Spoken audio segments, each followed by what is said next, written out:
it go? Are we live? You're live. Good evening. I am Representative Wendy Horman. To my right is Senator Kevin Cook, and to my left is Representative Gary Marshall. Thanks for joining us tonight for our end of session town hall. I wish you could see the contraption we are looking at. We didn't have any duct tape or baling twine, so we had to use the cord to tie the phones on this contraption. But thanks for taking time to join us tonight. We are here at College of Eastern Idaho in the Health Education Building, ready to report on the 2022 session. Senator Cook, do you want to start us off? Sure. Be glad to. First, thank you for joining us. We've got a few here in the CEI building that we're at in Building 6. If you're still on the road or watching, please come and join us. And if you're not and you're watching at home, feel free to ask your questions, and with a little luck, we'll be able to see those questions appear on the phone from here, and we'll be able to answer them. But this session was a good session. I guess I would compare this, I've only had 2 sessions under my belt, so it's not a lot. But this session I would rate an A+. The last session I'd give it maybe a B-, I guess. But this session was great. And in fact, Governor Little even called it one of his best sessions that he's ever been affiliated with, which was saying a lot because he's been around for a long time. So we were excited to hear that. Some of the great things that I think that went on is, I guess we can start talking about some of the bills. Is that all right? Might as well. I think the biggest thing that I was excited about, being passionate about education and wanting to see something happen for our kids, and I say kids, but I'm saying K through 12 and higher education as well. We pumped a lot of money into that. We've not just put money, but we've changed some programs and made some differences in the program. So I'm a believer that giving a blank check to education does not help education. And so we worked hard to make sure that money is put in the right spot and is used correctly, and have got some programs there. I think maybe one of the neat programs that was started was Representative Furness from Rigby helped get us started the health insurance for our teachers. And so they're on the same level as any other Idaho State employee. They're getting their health education. Now there are some bumps in the road that's going to have to be smoothed out over the next couple of years, but it is a huge step in the right direction, and my hat goes off to Representative Furness for what he did. I thought that was great. Any thoughts on that?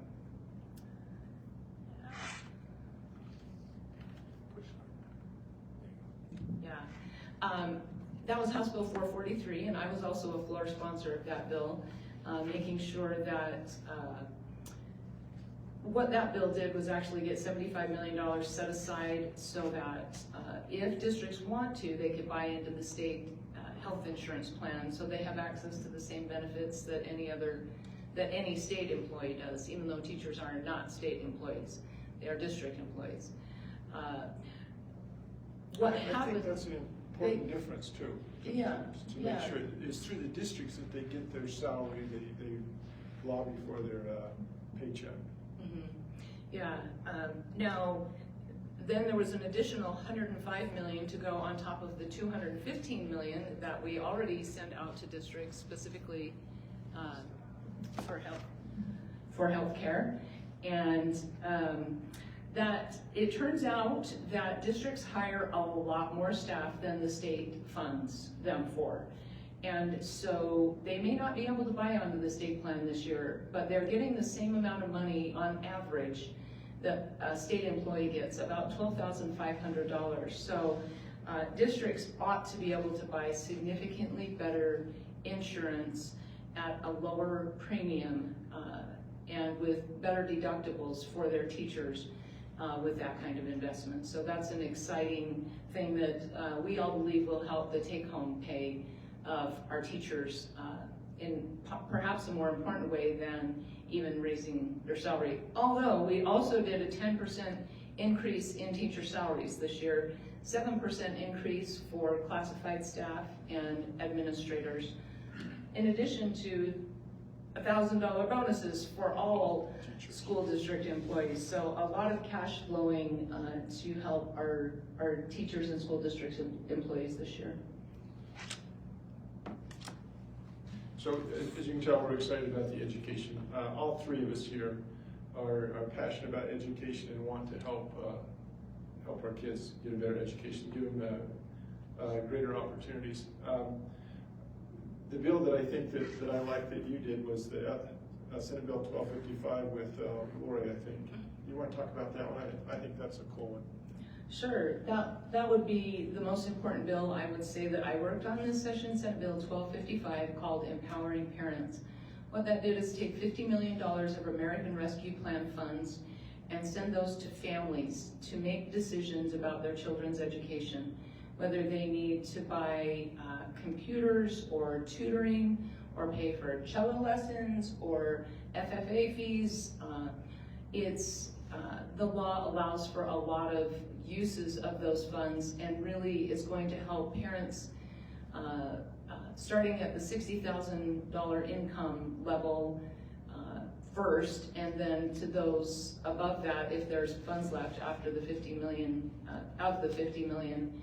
And so I'm super excited about that because I do think parents are the most important influence on their child's education, and this is really going to put them in the driver's seat to help them with any learning loss, or if they need to learn in a different environment.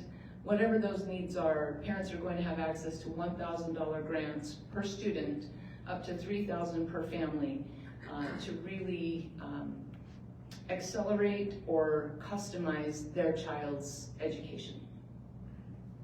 Gary talked about his Common Core standards. So I'll just mention a couple of things that I was involved in on the education front. For the last 2 years, we've worked hard to do some revision of our K-12 content standards in English language arts, math, and science.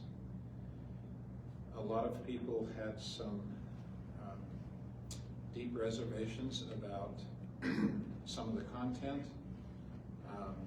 It was referred to as Common Core. Of course, our standards in English language arts and math were in fact Common Core standards, 99% word for word from the National Common Core organization. And in English language arts, people had some concerns about some of the content and some of the ways that we were encouraging analysis of reading in the early grades, some of the literary works that were used in the higher grades.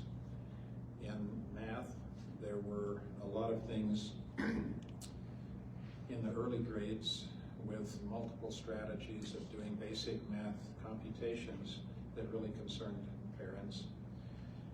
So there were revision committees put together, and over a 2-year period of time, those standards were revised, and I think virtually all of the really offensive things that people labeled Common Core have been taken out of the standards.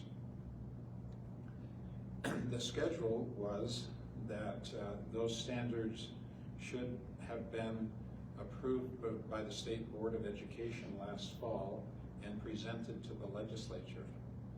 The State Board and the State Department of Education couldn't get together on a couple of items, and so those standards were not reviewed by the board and not put into rule or proposed rules. So we faced a dilemma when the legislature began. To make a long story short, we got rid of the old standards by resolution, and we put the new standards in actually by law, by a statute, by a bill. And it was the only thing that we could do to sort of finish the process. I think it was the right thing. I supported it. I wanted it to happen, and it did happen. So we have new standards in English language arts and math. The science standards were not revised as much as I would have liked to have seen them revised, but there was work done there. So I'm really happy about that. And I would mention one other thing that really no one pays any attention to, because no one really cares too much about it except people who are intimately involved with it. In our institutions of higher education, all of them have a teacher preparation program. Those teacher preparation programs are evaluated by the state, and the process has been very, very cumbersome and in some ways meaningless. So that's another issue that I have worked on over the last 2 years, to get those requirements for teacher prep programs reduced to a minimum, realistic. So we went from 290 pages of regulations down to 15 pages. That too was supposed to have been adopted by the board last fall, and it was not adopted. So we also removed the old regulations by resolution and implemented the new regulations by statute. I wish that we hadn't had to do it that way, but that's the way it was done. Those two things are very, very important. They're not things that people have paid really a lot of attention to, but they are very, very important things. So with that, I'll let you guys talk about some other things. I think there's a lot of parents doing jumping jacks about not having to do Common Core math worksheets anymore, Gary. Well, you know, I hope it gets, I hope the water gets to the end of the road. The problem is that virtually all of our textbooks are done by Common Core supporters, and so it's hard to get that Common Core stuff out of the classroom because the textbooks are full of it. So we hope teachers will be wise and they'll be careful, and that they know that they don't have to do that stuff. So, got my fingers crossed. Teach traditional math. Just to say, Gary is kind of a humble guy. He did a lot of work on this, and it was almost going to die in the session, and he just kept fighting and says this has to be done. And so I hope you realize that he worked hard on this, and a lot of other people did as well, as they visited and tried to come up with good, solid standards. We had several people come in and testify that didn't understand that these standards were set up by teachers, by Idaho teachers, Idaho businessmen, that they weren't just legislators, but they were people that knew this stuff. Some very, very good, sharp people worked on these, and so that was exciting. So about a year ago, we asked the state board to have the last review committees that were to review the standards. We asked specifically that those be mainly practicing teachers. We asked that they be paid for their service so that they could come together and have time enough to really revise the standards. And so last June 2021, there was an enormous amount of work that took place that sort of tied everything together and got the process finished. And I would have to say to those teachers who participated in that, thank you. Thank you forevermore, because they did a gargantuan job, really, and a good job, great things. Also tell us how many pages of the teacher certification we dropped off. Well, again, we went from 290 pages on the teacher certification stuff down to 15 pages. So, and they were the essential core standards of what a teacher preparation program should do, without all of the trivia that had become part of the evaluation process for the teacher prep programs. So people think sometimes that we go over there just to pass laws, but honestly, sometimes getting rid of laws and rules is more important and more valuable to the state than passing new laws. And Gary has been a great model for that in simplifying and really tightening things up. So we have a handout here in the room. For those in the room, they're down on this end of the table if you didn't get one. Just some interesting facts about the session. There were 338 bills that were enacted into law, and that's right in line with the last 10 years. 377 is the high, looks like 329 is the low. So we were toward the lower end of this trend, but, and it was also an 81-day session. The next page of this handout, and we'll try and get these posted on our Facebook pages, they're part of the Sine Die report. That's the report that Legislative Services produces at the end of session that shows the exact amount that each state agency was increased. For example, the governor had recommended an 11% increase to public schools. The legislature did 12.5. And so you can see each state agency's increase there. We also have a sheet here that talks about where the money comes from and where it goes. Idaho splits between individual income tax at 44%, sales tax at 42.7%, and then corporate and income taxes make up about 13%. And then where it goes, 50% goes to public schools, and that's a historic trend. It's always about half for the last 22 years. And then Health and Human Services, these are just state general funds, have some really interesting information on ARPA funds. Let me see if I can find that. And these numbers are appropriated. One of the things that concerned me this session was the spending. There's a lot of federal COVID relief funds that have come into the state. If you count all the programs and all the different funding streams that came from the federal government, about 250 different programs, it's $19.2 billion over the course of the last couple of years. Now, Idaho, prior to the pandemic, was about an $8 billion all funds state, and we're now approaching 13 after this session. So, you know, and some of these federal funds honestly have done great things. We paid off all of our state debt this session, $173 million paid off. That's going to save $63 million in interest that the state was paying. So there were some transportation, roads and bridges, trying to think of... The transportation, let me just find that real quick. So, but $19.2 billion of federal funding in the state in the course of 2 years, at some point, that's a house of cards that's not going to be sustainable.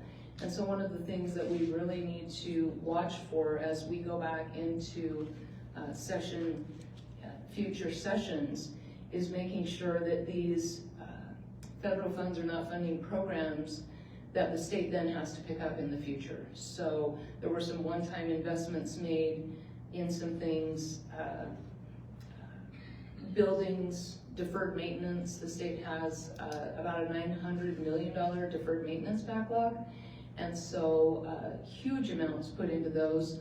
$13 million for the new Future Tech building here at CEI. That's going to help us get closer to having the total amount that we need there, as well as some other building projects around the state. 250 new campsites, 25 new day use areas, a new campground at Eagle Island State Park. Really some one-time investments that will benefit future generations. Did you want to talk about transportation? Yeah. Maybe just to highlight on the transportation a little bit. It was House Bill 772 and Senate Bill 1359, and if you want to jot those down and look at them later. But there was $200 million of repairs and $200 million in maintenance, and then there's $100 million in construction. And plus, as Representative Horman said, we paid off all the possible debt on the Garvey loans that we could possibly pay off using the ARPA funds. So, you know, there's a lot of people that don't like the ARPA funds, but we were able to be smart with them, I think, and use them very wisely. So Representative Horman and myself are on the JFAC committee, the Joint Finance Appropriations Committee, and so we looked very, very careful to make sure that money was spent for a one-time thing.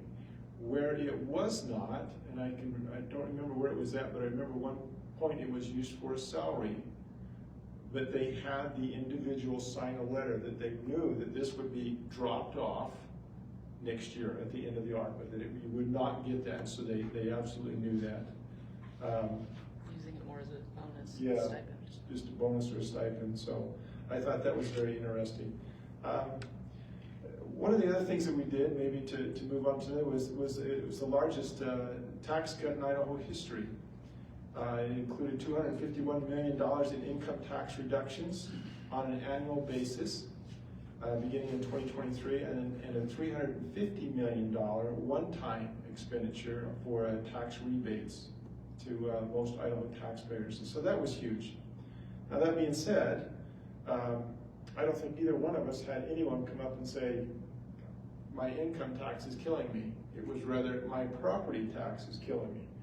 And we made some headway on that. It was small, and I hope and will certainly work towards that of helping to get our property tax under control in some way, some fashion. We had lots of ideas. I don't know if I'd say good. We had lots of ideas. I think you heard of one that a lot of people wondering about was to do away with property tax, period, and raise your sales tax to the highest in the nation. And that went over almost like a lead balloon. And so not a lot of people were excited about that, and so that was pulled. But there's lots of talk about the property tax. Some of the things we did in education should help, in an indirect way, help your property tax. You'll see some of that helping as far as the need for bonds and levies with what we've done with that.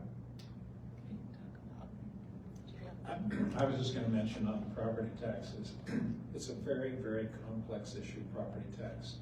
Historically, property tax has been a local, and it's not one that's directly controlled by the state. So when people ask the state legislature to get rid of property tax, it's not that easy. Historically, we've used property tax for local things, for our counties, our cities, our schools, and to just change that historically viable use and control of taxation is not an easy thing. We'll use for after school or summer programs, or they may use it for full day kindergarten. A portion of that bill was a bill I had drafted and couldn't get a hearing for, and they stole the language and put it in that bill, but I'm really glad they did, because what it does is require school districts to declare the uses of the levy funds. So if they're levying for $3 million, they need to say how they're going to spend that, and then they need to spend it how they said they're going to spend it. Because as the state has invested tremendous amounts in teacher salaries, health insurance, and literacy, it should have an impact, as Senator Cook said, at the local level of reducing the need for supplemental levies. But right now we have no record of that. So we don't know. A district can say right now that they run the levy question for all legal uses, but they're not bound by whatever it is they advertised when they run the levy election. And so what this is going to do is really help the Joint Finance and Appropriation Committee and the full legislature get a handle on what is it that school districts are levying for. We don't really know that information right now. And so that was an important part of that literacy bill that is going to help us be more strategic and targeted with future investments in funding, and again, should relieve local property taxes.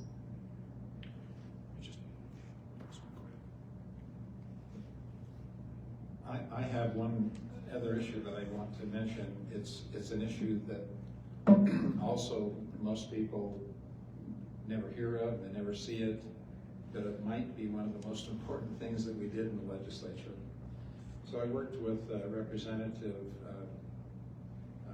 Caroline Nilsson-Troy, and we put together a bill that establishes an Office of Administrative Hearings. So let me just give you a little background. In Idaho, just like at the national level, we have agencies which make rules, enforce those rules, and then when there are controversies between people and the enforcement of the rules, the agencies also make decisions about those controversies. So in a sense, they have legislative, executive, and judicial power. We have been deeply concerned about that. And a big conflict of interest. Yeah, and it's a big conflict of interest. Sometimes the Attorney General's office, who represents the agencies, then becomes part of the administrative hearing process, and they're not totally impartial in that hearing process. So this bill would establish an Office of Administrative Hearings to create a more independent body to hear those controversies when agencies issue judgments, what's the other word? Rulings, when people are in violation of agency rules or even in violation of statutes. I personally felt like we ought to create a division of magistrate court to do this, but that was a big lift and we wouldn't have gotten it done. But we did create this Office of Administrative Hearings to create a more independent way for these controversies to be heard and solved. But no one paid too much attention to that, even though it's extremely important. Okay. I just wanted to bring up some of the local bills that we ran with the help of people here.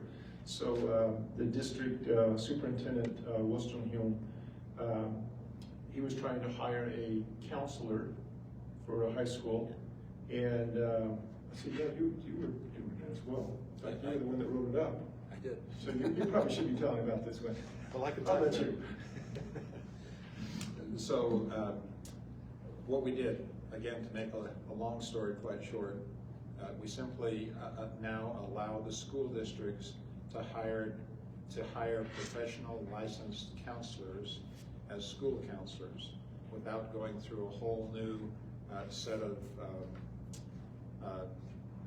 schooling to make them a school counselor. Professional counselors can be hired as school counselors, and that will help the school districts a lot. We need a great deal of help in the school districts with social and emotional problems. And sometimes our school counselors have not been prepared to handle some of those issues in the same way that these other counselors are prepared to handle them. So it was a good thing, and we hope it will be helpful to the school districts.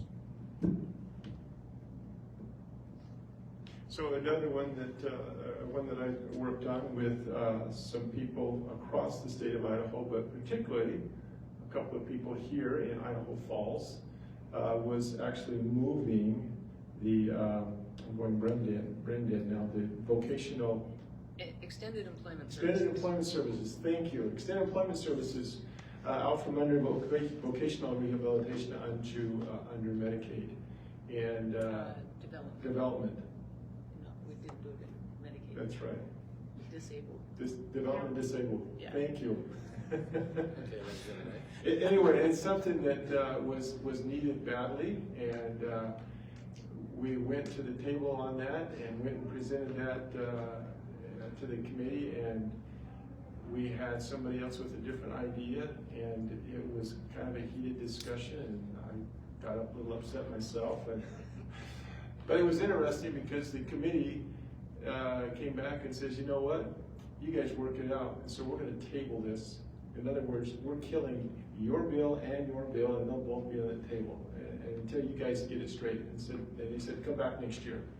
Well, as soon as the gavel hit the table and we said the committee was done, we walked across the aisle and got together with the opposing bill, and they weren't really opposing, it was just some different ideas.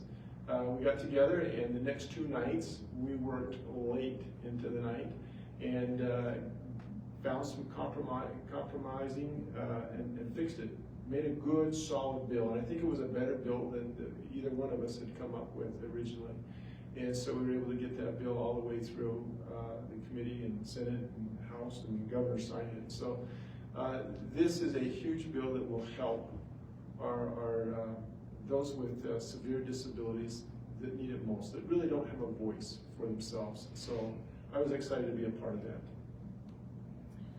So that is a problem that I've been working on all 10 years I've been there. And when that bill passed the floor in the House, Representative Greg Wood, who had been there 16 years, called me and said he had worked on it before I got there.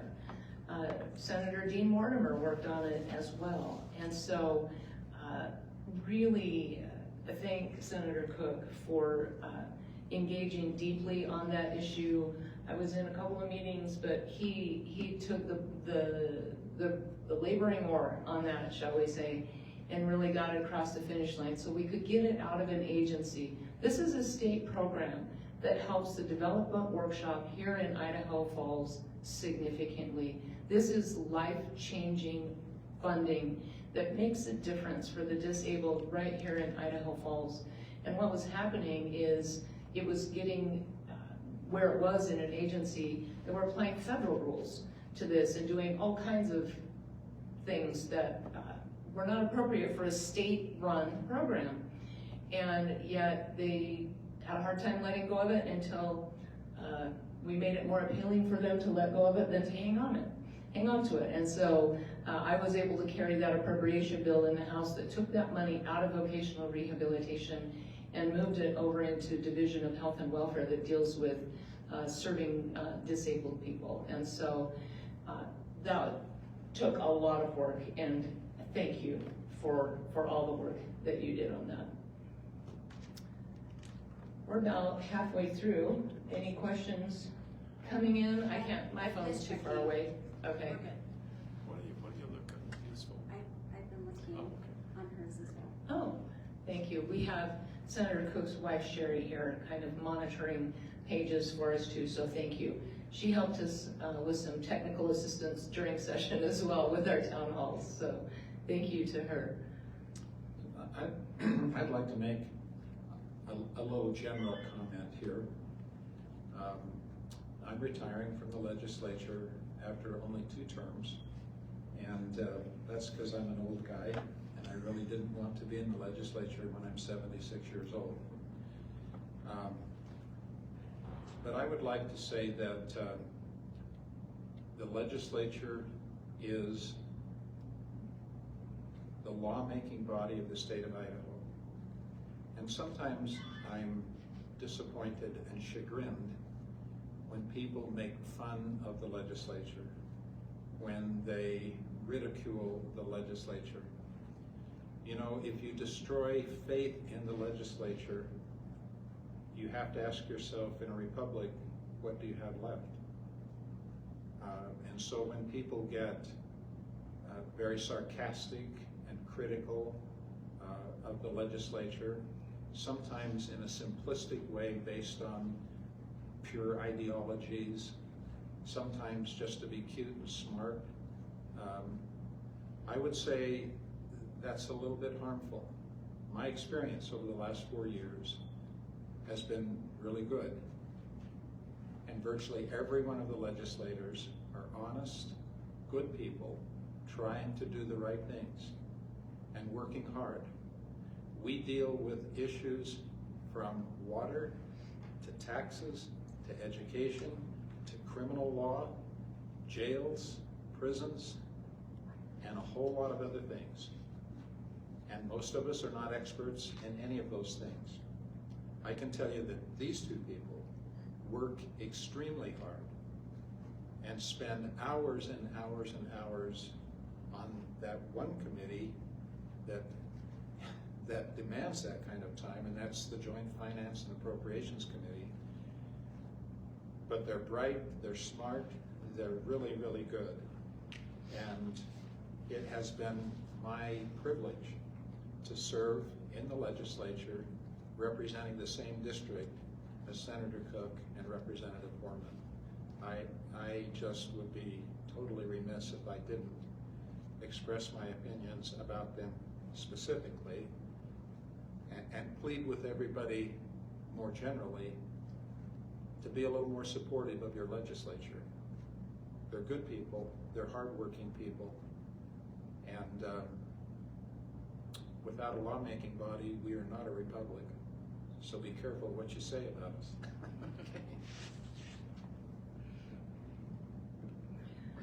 Well, with that, I think I'll take this moment to thank Gary as well for his service. Statesmen and stateswomen who truly serve for the good of the people are a real blessing in the legislature, and Gary has been one of those. He's written a book on the Constitution, for heaven's sakes. He taught courses in government and history, and he just added a depth and a perspective that we have needed in the last 4 years. So on the last day of session, I had a flag flown over the Idaho Capitol for him, and it's also been flown over the United States Capitol, but it flew over the Idaho Capitol. Technically, it wasn't the last day because it was the Friday that was supposed to be the last day, March 25th. And it's hardly sufficient to thank him for his service, but the citizens of District 30 have been well represented by his thoughtful, reasoned approach to legislating. And so, Gary, thank you. Thank you. Thank you very much. That's so kind. The certificates are down there. I'll give them to you after. Yeah, that's good. So good. I would just like to say also, I didn't get to work with Representative Marshall as much, but we did have district town hall meetings on Thursdays throughout this session, and we started that last session and halfway through. But I have grown to truly love Representative Marshall and his no-nonsense, down-to-earth, straightforward, this is the way it is. This is the way it is on the Constitution, and why would you think different? And I just really, really appreciate that he doesn't beat around the bush. He's just dead serious, honest. And some of you might be offended by that, but you can walk away and you know where Representative Marshall stands, and he doesn't beat around the bush. And I have just really enjoyed working with him, and I'm going to miss him. And I think the House will miss him as well, because he does bring something that's not there. So grateful for our association with you. Thank you, both of you. Thank you very much. Representative Horman, Wendy and I have been sitting next to each other these last 2 years, and we confer often, and most of the time we're on the same page exactly. Once in a while we have a little different perspective, which has been extremely good. We share those perspectives with each other, and it's just been a pleasure serving with these two people. And again, I would say they're smart, they're good, they're wise, and you're well represented with them in the legislature. I think that's about all that we had to talk about. We don't have any questions online right now, but we'll open it up to the audience. If any of you happen to have any questions or comments for us, please raise your hand, and we'll be happy to respond to any of those questions or concerns. I don't have a question, but I brought to recognize Representative Horman and Representative Marshall. Come on up here. This is Michaela Matlock from, sorry. It happens all the time. From the Development Workshop. So this is a surprise. Yes. So we held an event the other night for our legislature. Senator Cook was able to make it, but the two of you were not. We wanted to make sure that we recognize you. The A-Team Idaho, which is an advocacy grassroots group, wants to thank you for your support of people with disabilities. Both of you for many years have supported individuals with disabilities, and the work that you do does not go unnoticed, and we very much appreciate you. So we wanted to recognize you as champions for choice for people with disabilities all across the state, because we serve a lot across the state as a whole. So Thank you very much. we're very thankful. Thank you so much. That is so kind of you to come here and bring these to us. Well, I don't see you all the time, so I said I have to go catch them in the one place. And I've been, Thank you. I had twin grandbabies born about 10 days ago, and so I've been in Houston helping my son and his wife with their twin babies and their 3 other boys, so they've got their own basketball team now, so that's why I was not able to attend, but thank you so much for taking time to come here and share that. It's not near the amount of time that you all put in, so I reiterate what Representative Marshall says. I've seen how hard you guys work, and it is undeniably more than I can ever imagine. Well, we couldn't have done it without your help. We were constantly getting texts. You were over in Boise almost as much as we were, and Lori Gentilian as well. So it was definitely a team effort. So thank you. So is the teachers union the most powerful union in Idaho? The question is the teachers union the most powerful union in the state of Idaho? I would say yes. I agree.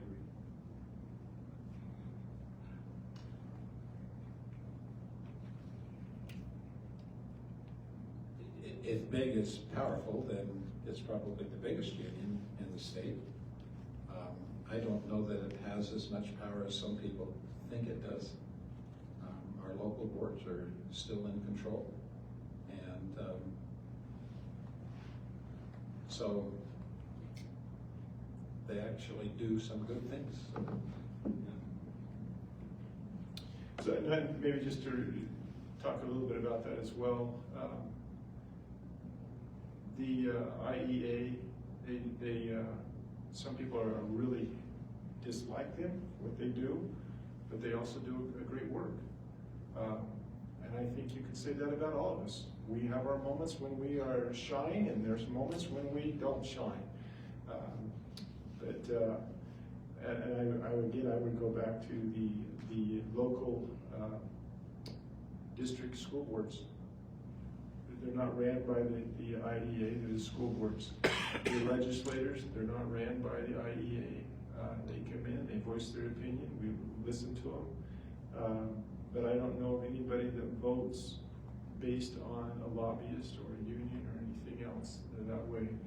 I know the 3 of us, we look at the issue and we vote on the issue, not who's pressuring us. I guess I'd leave it at that. Thanks for the question. Yeah, thank you for the question. If we don't have any other questions, okay. And I know this is an election year, so I'll just ask this generally. If elected, and I know you won't be here, Representative, but thinking about next legislative session, which maybe you don't want that thought right now after ending this, but what would you want to bring to the table? What changes do you want to see from what happened this session and what's happening in Idaho right now, in the world right now, our nation right now, that you're thinking, hey, this is what we need to start thinking about to strengthen our state in 2023? So the question is, and I'm sorry, remind me your name. Kimberly Wilkerson. Kimberly Wilkerson is here in the room. And in case you couldn't hear that question, the question was, what are we thinking about as we look toward next session? So for me, one of the things that's come up is property taxes.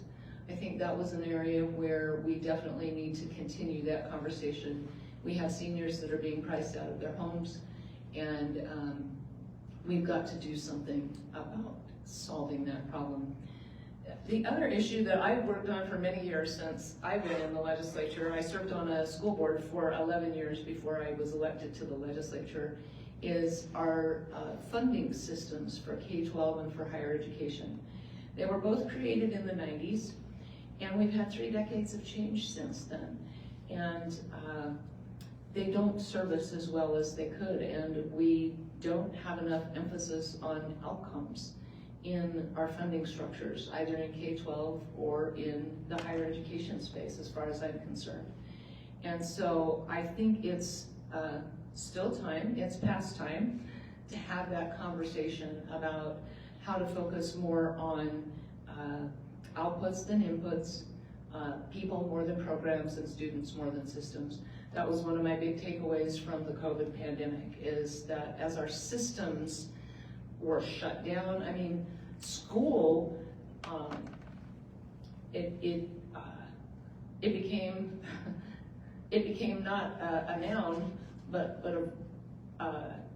it became an empty building, and learning or schooling was wherever you were during that time. And so these systems are not designed. They were designed pre-online learning, pre-charter school, pre-hybrid learning. We're in an era where we need a lot of focus on skills, and not just diplomas, but certifications and other things that CEI does so well here at the community college level.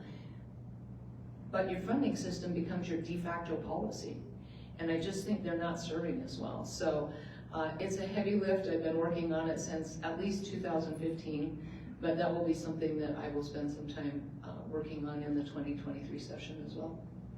So does that mean you're gonna support money follows the child? That's exactly what I support.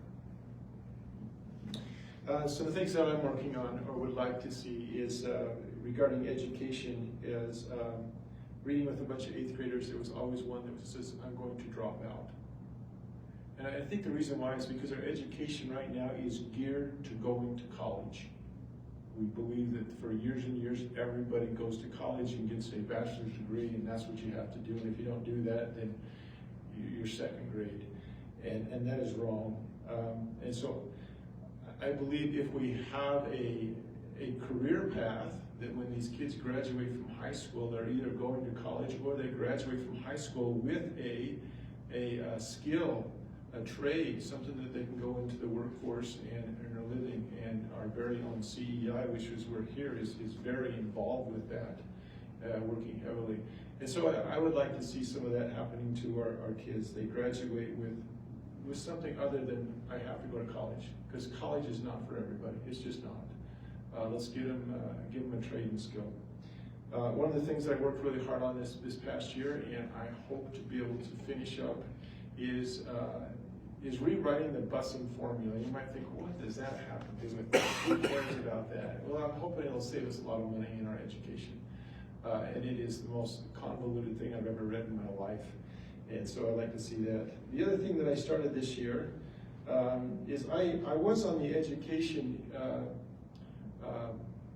budgets, and I switched this year. I didn't do the budgets for education. I'm still involved with them, but I focused on health and welfare, and really dug down at different levels, different budgets, trying to understand that. And there's a long ways to go, but I was amazed about the money that we spend for health and welfare.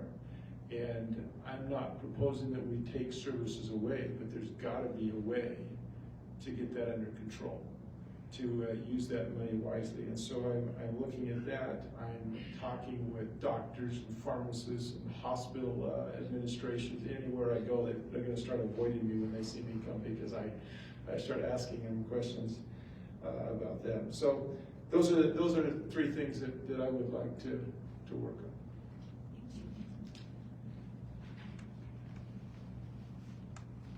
Okay, if there aren't any other questions, I think we will wrap this up.